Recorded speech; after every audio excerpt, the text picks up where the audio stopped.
കുടുംബശ്രീ ശാരദ സീരിയലിൻ്റെ ലേറ്റസ്റ്റ് എപ്പിസോഡിൻ്റെ റിവ്യൂയിലേക്ക് എല്ലാവർക്കും സ്വാഗതം. അങ്ങനെ കാർത്തിക മുറ്റത്ത് നിന്ന് ഹർഷനെ കുറിച്ച് ആലോചിച്ചിരിക്കണേ. പക്ഷേ ഹർഷൻ എന്നാലും എന്താ ഇങ്ങനെ ചെയ്യുന്നത്? എന്തിനാ ഇങ്ങനെ അവോയ്ഡ് ചെയ്യുന്നത്? അവനെ കൂടി വേണ്ടിയിട്ടല്ലേ ഞാനിങ്ങനെ കഷ്ടപ്പെടുന്നത്? ഞാനിവിടെ സഹിക്കുന്ന ത്യാഗമൊന്നും അവൻ അറിഞ്ഞിട്ടും എന്തോ എന്നൊന്ന് വിളിക്കാത്തത്? എത്ര തവണ അവൻ്റെ നമ്പറിലേക്ക് ഞാൻ വിളിച്ചു നോക്കി, എന്നിട്ടും ആ ഫോൺ എടുക്കുന്നില്ലല്ലോ. അവന് വേണ്ടി കാത്തിരുന്ന് ഞാൻ അവസാനം പറ്റിക്കപ്പെടുകയാണോ? അവനെന്നെ ഇനി മറന്നു കാണോ? അതോ ഞാനും വിഷ്ണുവേട്ടനും യഥാർത്ഥ ഭാര്യയും ഭർത്താവായിട്ട് ജീവിക്കുന്നതെന്ന് തെറ്റിദ്ധരിച്ചു കാണോ? എന്താ അവൻ എന്നെ ഇങ്ങനെ അകറ്റി നിർത്തുന്നത്? എനിക്കൊരു സമാധാനം കിട്ടുന്നില്ലല്ലോ. അങ്ങനെ പറഞ്ഞ കാർത്തിക് ടെൻഷൻ അടിച്ച് ഓരോന്ന് പറഞ്ഞുകൊണ്ടിരിക്കുമായിരിക്കും. പെട്ടെന്നാണ് കേട്ടോ ഒരു പോസ്റ്റ്മാൻ അങ്ങോട്ടേക്ക് എത്തുന്നത്. അങ്ങനെ അയാൾ കാർത്തികയുടെ അരികിലേക്ക് എത്തുക. അതെ, ഈ അഡ്രസ്സ് ഇത് തന്നെയാണോന്നൊന്ന് പറയാമോ? ഈ കാർത്തിക കെയർ ഓഫ് സത്യഭാമ, വീട്ടുപേര്? അതെ അതെ, ഇത് ഞാൻ തന്നെയാ. ഞാനാ കാർത്തിക. ഇതെനിക്കുള്ള കൊറിയറാ, ഇങ്ങ് തന്നേക്കും. അങ്ങനെ കാർത്തിക അത് ഒപ്പിട്ടൊക്കെ വാങ്ങുവാണ്. അങ്ങനെ അയാൾ അവിടെ നിന്നും പോകുവാണ് കേട്ടോ. ഇതാരാ എനിക്കിപ്പോൾ കൊറിയർ അയക്കാൻ? അങ്ങനെ പറഞ്ഞ കാർത്തിക അതൊക്കെ പൊട്ടിച്ച് തുറന്ന് നോക്കുവാണ് കേട്ടോ. അപ്പോൾ തുറക്കുമ്പോൾ തന്നെ കാണുന്നത് കുറച്ച് ഫോട്ടോസാണ്. ഹർഷനും മറ്റൊരു പെണ്ണും തമ്മിൽ വിവാഹം കഴിച്ച ഫോട്ടോസും അവരൊന്നിച്ചുള്ള ചില ഫോട്ടോസും ഒക്കെയാണ് കേട്ടോ അയച്ചിരിക്കുന്നത്. അതൊക്കെ കാണുമ്പോൾ തന്നെ കാർത്തിക അങ്ങ് ഞെട്ടിപ്പോകുക. ഈശ്വര, ഹർഷൻ! അങ്ങനെ പറഞ്ഞ് വിശ്വസിക്കാനാവാതെ ആ ഫോട്ടോകൾ മാറ്റി മാറ്റി നോക്കുവാണ് കേട്ടോ. അങ്ങനെ അതിൻ്റെ അടിയിൽ ഒരു കത്തും കൂടി ഉണ്ടാവും. അങ്ങനെ ആ കത്തെടുത്ത് വായിക്കുവാണ് കാർത്തികക്ക്. ഞാൻ ഈ പറയുന്ന കാര്യം നിനക്ക് പെട്ടെന്ന് ഉൾക്കൊള്ളാൻ പറ്റില്ലെന്ന് എനിക്കറിയാം. എന്നാലും നീ അംഗീകരിച്ചേ പറ്റുള്ളൂ. ഒരു പ്രത്യേക സാഹചര്യത്തിൽ എനിക്കൊരു പെൺകുട്ടിയെ വിവാഹം കഴിക്കേണ്ടി വന്നു. ഇപ്പോൾ ഞാൻ മറ്റൊരു പെൺകുട്ടിയുടെ ഭർത്താവാണ്. അതുകൊണ്ട് തന്നെ നീ ഇനി പഴയ കാര്യങ്ങളൊന്നും മനസ്സിൽ വെച്ച് എനിക്ക് വേണ്ടി കാത്തിരിക്കേണ്ട കാര്യമില്ല. നീ അതെല്ലാം മറന്ന് പുതിയൊരു ജീവിതത്തിലേക്ക് കിടക്കണം. നീ മറ്റൊരാളെ വിവാഹം കഴിക്കണം. നിനക്കിപ്പോൾ അഭയം തരുന്ന ഒരു വലിയ മനുഷ്യനില്ലേ, അയാളുടെ ഒപ്പം തന്നെ ജീവിച്ചാലും നിനക്ക് നല്ലതാണ്. നീ പറഞ്ഞതൊക്കെ കേട്ടിട്ട് അയാൾ നല്ലൊരു മനുഷ്യനാണെന്നാണ് തോന്നുന്നത്. എന്താണെങ്കിലും ഇനി എൻ്റെ ജീവിതത്തിലേക്ക് നീ ഒരു ശല്യമായിട്ട് തിരികെ വരരുത് എന്ന് സ്നേഹത്തോടെ ഹർഷൻ. അങ്ങനെ ആ കത്ത് വായിച്ച് കാർത്തികാകെ തകർന്നു പോകുവാണ്. ഈശ്വര, ഞാൻ എന്തൊക്കെയാണ് കാണുന്നത്? ഹർഷൻ, നീ എന്നെ ചതിച്ചുവല്ലേ? ഞാനിനി എന്ത് ചെയ്യും എന്ന് പറഞ്ഞ കാർത്തിക അവിടെ പൊട്ടിക്കരയുവാണ് കേട്ടോ. എന്നിട്ട് കരഞ്ഞുകൊണ്ട് ഓട് റൂമിലേക്ക് പോകുവാണ്. അങ്ങനെ റൂമിലിരുന്ന് ആ ഫോട്ടോയിലും കത്തിലും ഒക്കെ നോക്കി സങ്കടപ്പെട്ടുകൊണ്ടിരിക്കുക. ഞാനിനി ആർക്ക് വേണ്ടിയാണ് കാത്തിരിക്കുന്നത്? എൻ്റെ വീട്ടുകാരെല്ലാം വെറുപ്പിച്ച് നിനക്ക് വേണ്ടിയല്ലേ ഹർഷ ഞാൻ ഇത്രയും കഷ്ടപ്പെട്ടത്? എന്നിട്ട് നീ ഇപ്പോൾ മറ്റൊരുത്തി വിവാഹം കഴിച്ചുവല്ലേ? എൻ്റെ ഈ സങ്കടങ്ങൾ ഞാൻ ആരോടെ ഒന്ന് പറയുക? ആരായിരുന്നു ഒന്ന് ആശ്വസിപ്പിക്കാനായിട്ടുള്ളത്? അങ്ങനെ പറഞ്ഞ് കാർത്തിക സങ്കടപ്പെടുക. പെട്ടെന്നാണ് മധുശ്രീയുടെ കാര്യം ഓർക്കുന്നത്. അങ്ങനെ കാർത്തിക അപ്പം തന്നെ ഫോൺ എടുത്ത് ടെറസിലേക്ക് പോകുക. അങ്ങനെ മധുശ്രീയെ ഫോണിൽ വിളിക്കുവാണ് കേട്ടോ. അങ്ങനെ കാർത്തികയുടെ കോൾ കാണുന്നത് മധുശ്രീ പറയണേ, ഞാൻ പ്രതീക്ഷിച്ചത് പോലെ തന്നെ സംഭവിച്ചു. അങ്ങനെ പറഞ്ഞ് കോൾ അറ്റൻഡ് ചെയ്യുക. ഹലോ കാർത്തികയും. ഈ സമയം കാർത്തികയാണെങ്കിൽ നിർത്താതെ നിന്ന് കരയുവാണ് കേട്ടോ. അങ്ങനെ അത് കേൾക്കുമ്പോൾ മധുശ്രീ ചോദിക്കണേ, എന്ത് പറ്റി? എന്തിനാ കാർത്തിക നീ ഇങ്ങനെ കരയുന്നത്? എന്ത് നിനക്ക് പറ്റിയത്? അന്നേരം കാർത്തിക പറയണേ, മധുശ്രീ, ഹർഷൻ എന്നെ ചതിച്ചു. അവൻ മറ്റൊരു പെൺകുട്ടിയുടെ കഴുത്തി താലി കെട്ടി. ഇനി അവന് വേണ്ടി കാത്തിരിക്കണ്ടെന്ന് പറഞ്ഞ് എനിക്ക് കത്തയച്ചു. അവന് വേണ്ടിയല്ലേ ഞാനിതെല്ലാം ചെയ്യുന്നത്? എന്നിട്ടും അവൻ എന്നെ ഒരു മനസാക്ഷി കുത്തുപോലും ഇല്ലാതെ ചതിച്ചില്ലേ? ഞാനിനി എന്താ ചെയ്യേണ്ടത് മധുശ്രീ? അത് കേൾക്കുന്നതും മധുശ്രീ പറയണേ, നിനക്ക് പോയി ചത്തൂടെ? അത് കേൾക്കുന്നതും കാർത്തിക അങ്ങ് ഷോക്കാകുക. മധുശ്രീ, നീ എന്തായി പറയുന്നത്? പിന്നെ അല്ലാതെ ഞാൻ പിന്നെ എന്തു പറയാനാ? നീ ഇത് ഏത് കാലത്താണ് ജീവിക്കുന്നത്? അവൻ കണ്ടില്ലേ, പ്രാക്ടിക്കലായി ചിന്തിച്ച് അവൻ്റെ കാര്യം നോക്കിപ്പോയി. അതുപോലെ നീയും പ്രാക്ടിക്കലായിട്ട് ചിന്തിക്കാൻ നോക്ക്. ഇനി നീ അവനെക്കുറിച്ച് ആലോചിച്ചിങ്ങനെ മണ്ടിയാവല്ലേ? അവനോടുള്ള പ്രണയം മൂത്തിട്ടല്ലേ നീ നിന്റെ വീട്ടുകാരൻ വെറുപ്പിച്ച് ആ ജയശങ്കറുമായിട്ടുള്ള വിവാഹ നിശ്ചയവും പാതി വഴിയിലിട്ടിട്ട് ഈ നാട്ടിലേക്ക് വന്നത്? എന്നിട്ട് കണ്ടില്ലേ, അവൻ നിന്നെ ചതിച്ചു നൈസായിട്ട് തേച്ചിട്ട് അവൻ ഇഷ്ടപ്പെട്ട പെണ്ണിൻ്റെ കൂടെ പോയി. കാർത്തികെ, പ്രണയം എന്നൊക്കെ പറയുന്നത് ഇത്രേ ഉള്ളൂ. നിനക്ക് മുമ്പിലുള്ള ജീവിതം ഇനിയെങ്കിലും കുറച്ച് ബുദ്ധിപൂർവ്വം ആലോചിച്ചും കണ്ടും ജീവിക്കാൻ നോക്കും. മധുശ്രീ, നീ എന്തായി പറയുന്നത്?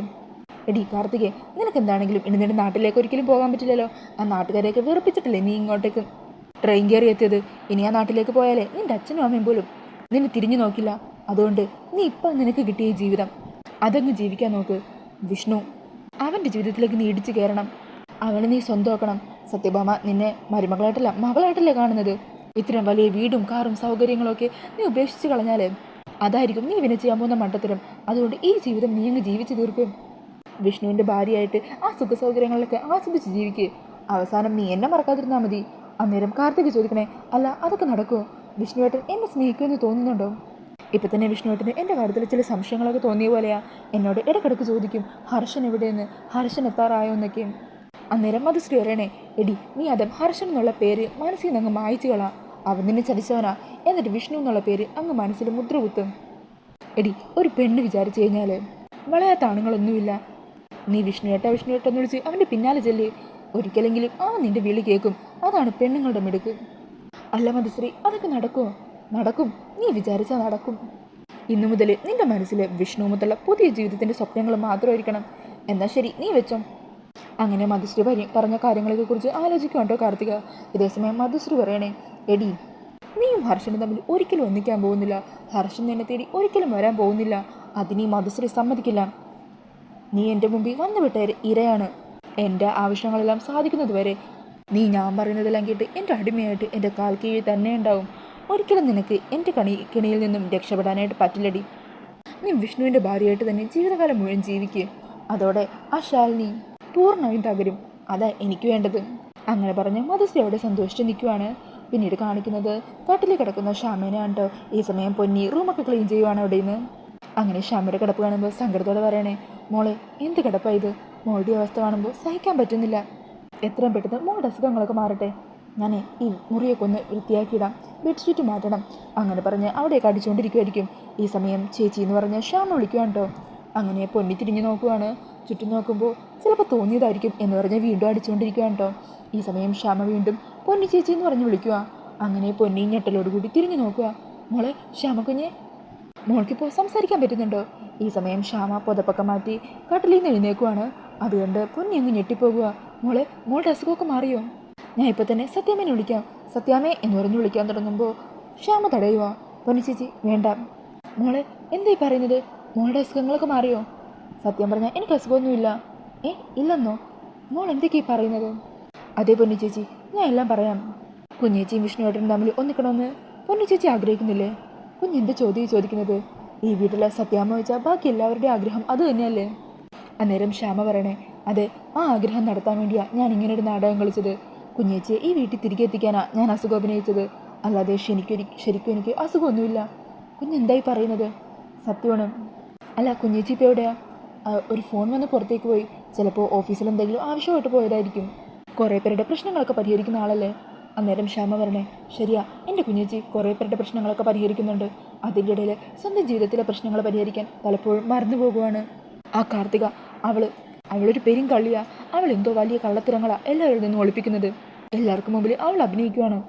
അന്നേരം പൊന്നു പറയണേ, അതുറപ്പല്ലേ? അവളുടെ മുഖത്ത് തന്നെയുണ്ട് ഒരു കള്ളലക്ഷണം. ഈ സമയം ശ്യാമ പറയണേ, അതെ, ആ കള്ളലക്ഷണം എന്താണെന്ന് കണ്ടെത്തണം. അവളുടെ പിന്നിൽ കളിക്കുന്നത് ആരാണെന്ന് കണ്ടെത്തി പുറത്തു കൊണ്ടുവരണം. അതിന് കുഞ്ഞേച്ചിയും കൂടി ഇവിടെ വേണം. കുഞ്ഞേച്ചിയും വിഷ്ണുവേട്ടനും ഒന്നിക്കാനായി ആ കാർത്തികയെ അടിച്ചു പുറത്താക്കാനും ഒക്കെ വേണ്ടിയിട്ടാണ് ഞാനിങ്ങനെ ഈ അഭിനയം നടത്തുന്നത്. അതിനെനിക്ക് പൊന്നിച്ചേച്ചിയുടെ സഹായം കൂടി വേണം. ഞാൻ എന്ത് സഹായം ചെയ്യേണ്ടത് മോളെ? അത് പിന്നെ പൊന്നിച്ചേച്ചി ഇവിടെ ഇപ്പോൾ റൂം വൃത്തിയാക്കിയില്ലേ, അതുപോലെ അവളുടെ റൂമിലും കയറി ചെല്ലണം. എന്നിട്ട് വൃത്തിയാക്കുന്നതിൻ്റെ മറവിൽ അവളുടെ ബാഗും അലമാരിയൊക്കെ ഒന്ന് പരിശോധിക്കണം. അവിടെ നിന്നൊക്കെ എന്തെങ്കിലും തെളിവ് കിട്ടാതിരിക്കില്ല. പൊന്നിച്ചേച്ചി എനിക്ക് വേണ്ടി അത് ചെയ്യില്ലേ? ചെയ്യാം കുഞ്ഞെ. പിന്നെ ഒരു കാര്യം സൂക്ഷിക്കണം, അവൾക്ക് സപ്പോർട്ടിനും അവളെ രക്ഷിക്കാനും കൂടെയുള്ളത് നമ്മളെല്ലാവരും സ്നേഹിക്കുന്ന സത്യാമ്മ തന്നെയാണ്. അതുകൊണ്ട് സൂക്ഷിച്ചും കണ്ട് വേണം ചെയ്യാനായിട്ട്. അതൊക്കെ ഞാൻ നോക്കിക്കോളാം. പിന്നെ മറ്റൊരു കാര്യം കൂടി, എനിക്ക് അസുഖമൊന്നുമില്ലെന്നുള്ള കാര്യം തൽക്കാലം നമ്മൾ രണ്ടുപേരും മാത്രം അറിഞ്ഞാൽ മതി, വേറെ ആരും അറിയണ്ട. അന്നേരം പൊന്നു പറയണേ, അയ്യോ കുഞ്ഞെ, നമുക്ക് ശാലിനി മോളോടെങ്കിലും ഈ കാര്യം പറയാം. മോളുടെ അസുഖം മാറാൻ ശാലിനി മോള് കണ്ണീരും പ്രാർത്ഥനയായിട്ടിരിക്കുക. ശാലിനി കുഞ്ഞിനെങ്കിലും ഈ വിവരങ്ങൾ അറിയിക്കാം. അന്നേരം ശ്യാമ തടയണേ, വേണ്ട, ഇക്കാര്യം സത്യാമ്മ ഞാനും അറിഞ്ഞു കഴിഞ്ഞാൽ കുഞ്ഞേച്ചി ഇവിടെ നിന്ന് അടിച്ചു പുറത്താക്കും. അതുമാത്രമല്ല, കുഞ്ഞേച്ചി അറിഞ്ഞാലും നമ്മുടെ ഈ നാടകങ്ങൾക്ക് കൂട്ടി നിൽക്കുമെന്ന് എനിക്ക് തോന്നുന്നില്ല. അത് കാരണം തൽക്കാലം ഈ കാര്യം മറ്റാരോടും പറയില്ലെന്ന് പൊന്നിച്ചേച്ചി എനിക്ക് വാക്ക് തരണം. അങ്ങനെ പൊന്നി ശ്യാമക്ക് വാക്ക് കൊടുക്കുക. ശരി കുഞ്ഞെ, ശാലിനി മോൾക്കും വിഷ്ണു കുഞ്ഞിനും വേണ്ടിയല്ലേ, ഞാനിത് ആരോടും പറയില്ല. പിന്നീട് കാണിക്കുന്നത് റൂമിലിരിക്കുന്ന വിഷ്ണുവിനെയാണ് കേട്ടോ. ഈ സമയം വിഷ്ണു പറയണേ, ശാലിനി എന്താണെങ്കിലും ഈ വീട്ടിലുള്ളത് നല്ലത് തന്നെയാണ്. എന്താണെങ്കിലും അയാളിൽ നിന്ന് തന്നെ ചോദിച്ച് സത്യയുടെ വിവരങ്ങളൊക്കെ മനസ്സിലാക്കിയെടുക്കണം. ഇനി എന്താണെങ്കിലും അധികം വൈകിക്കൂടാ, വൈകുന്നത് അപകടമാണ്. അങ്ങനെ പറഞ്ഞ വിഷ്ണു ടോയ്ലറ്റിലേക്ക് പോകുവാണ് കേട്ടോ. ഈ സമയത്തായിരിക്കും ശാലിനി റൂമിലേക്ക് എത്തുന്നത്. വിഷ്ണുവേട്ടന് ഇതോടെ പോയി, കാലിന് വയ്യെങ്കിലും ഒരിടത്തും അടങ്ങിയിരിക്കില്ലല്ലോ. അങ്ങനെ പറഞ്ഞ് ശാലിനി റൂമിനകത്തേക്ക് കയറുവാണ് കേട്ടോ. മരുന്നൊക്കെ കൃത്യസമയത്ത് കഴിക്കുന്നുണ്ടോ ആവോ? അങ്ങനെ പറഞ്ഞ് ടേബിൾ തുറന്ന് മരുന്നിൻ്റെ ബോക്സൊക്കെ എടുത്ത് നോക്കുക. ഈ സമയത്തായിരിക്കും കേട്ടോ ടേബിളിൻ്റെ ഉള്ളിൽ ശാലിനിയുടെ ഒരു ഫോട്ടോ ഇരിക്കുന്നത് കാണുന്നത്. ആ ഫോട്ടോ പണ്ട് സത്യഭാമ താഴെ എറിഞ്ഞ് പൊട്ടിച്ച ഫോട്ടോയാ. മുഖത്തിൻ്റെ ആ ഭാഗത്തൊക്കെ പൊട്ടലൊക്കെ ഉണ്ട് കേട്ടോ. അങ്ങനെ ആ ഫോട്ടോ എടുത്ത് നോക്കുക ശാലിനി. എന്നിട്ട് പഴയ കാര്യങ്ങളൊക്കെ നോക്കുക. ഈ സമയം അതിൻ്റെ ഉള്ളിൽ നിന്ന് മറ്റൊരു ഫോട്ടോഗ്രാഫും കിട്ടുവാണ്. ശാലിനിയും വിഷ്ണുവും കൂടി ഒന്നിച്ചെടുത്തൊരു ഫോട്ടോ. അങ്ങനെ ആ ഫോട്ടോയിൽ നോക്കി പണ്ടത്തെ കാര്യങ്ങളൊക്കെ ഓർത്തുകൊണ്ട് സങ്കടത്തോടെ നിൽക്കുക ശാലിനി. പിന്നീട് അതെല്ലാം ടേബിളിൻ്റെ ഉള്ളിലേക്ക് തന്നെ വെക്കുവാണ്. എന്നിട്ട് അവിടെ കട്ടിലിൻ്റെ അവിടെ തൂക്കിയിട്ടിരിക്കുന്ന വിഷ്ണുവിൻ്റെ ഒരു ജുബ്ബ ഉണ്ടല്ലോ, അതിങ്ങനെ കയ്യിലെടുക്കുക. എന്നിട്ട് അതിങ്ങനെ എടുത്ത് അത് നെഞ്ചോട് തീർത്ത് ആ ഡ്രസ്സിൽ ഉമ്മ കൊടുക്കുവാണ്. എന്നിട്ട് ആ ഡ്രസ്സ് ശാലിനി താനിട്ടിരിക്കുന്ന ഡ്രസ്സിൻ്റെ മീതിയിലേക്ക് അണിയുവാണ് കേട്ടോ. ഈ സമയം പെട്ടെന്നായിരിക്കും ടോയ്ലറ്റിൽ നിന്ന് വിഷ്ണു പുറത്തേക്ക് ഇറങ്ങി വരുന്നത്. അപ്പോൾ വിഷ്ണു ഇറങ്ങി വരുമ്പോൾ തന്നെ കാണുന്ന കാഴ്ച വിഷ്ണുവിൻ്റെ ജിബ്ബ മണിഞ്ഞ് നിൽക്കുന്ന ശാലിനിയാണ് കേട്ടോ. ഈ സമയം ശാലിനിയും ഇറങ്ങി വരുന്ന വിഷ്ണുവിനെ കാണുക. അങ്ങനെ അവർ രണ്ടാളും പരസ്പരം മുഖാമുഖം നോക്കി നിൽക്കുന്ന ആ ഒരു സീൻ കാണിച്ചുകൊണ്ടാണ് ഇന്നത്തെ എപ്പിസോഡ് തീരുന്നത്. അപ്പോൾ ഈ ഒരു റിവ്യൂ ഇഷ്ടമായിട്ടുണ്ടെങ്കിൽ മറക്കാതെ വീഡിയോ ഒന്ന് ലൈക്ക് ചെയ്യണേ. ഇതുപോലുള്ള കൂടുതൽ റിവ്യൂസിനായിട്ട് ഈ ചാനൽ ഒന്ന് സബ്സ്ക്രൈബ് ചെയ്ത് സപ്പോർട്ട് ചെയ്യണേ. താങ്ക്